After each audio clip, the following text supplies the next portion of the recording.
is moeg in my lyf,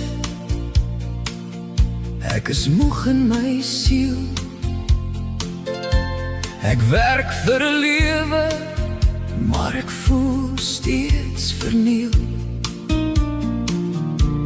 Ek bou aan 'n droom, maar niemand sien my raak.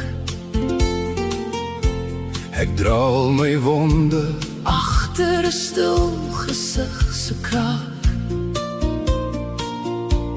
Ek kies soms die mense wat my nie sal reghelp nie, wat sê dis maar goed, al weet ek dis verkeerd binne in my.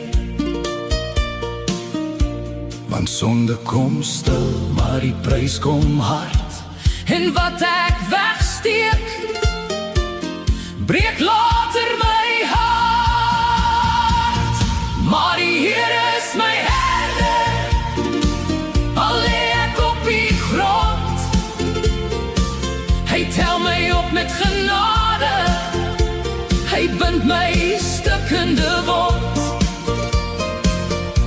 Ek was nie perfek nie, ek het ver geval, maar God gebruik gebroke mense om soms te sing deur trane al.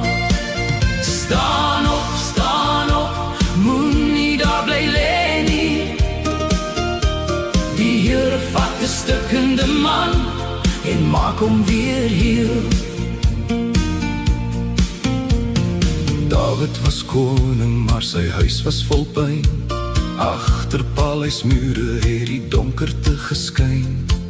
Hy het gekyk waar hy nie moes kyk, hy het geneem wat nie syne was. Hy het 'n man laat sterf en sy eie skuld gedra soos as. Toe die kind se lewe wegraak, het hy gevas en gehuil. Maar hy het geweet in die stilte, keuses laat merke in jou huis.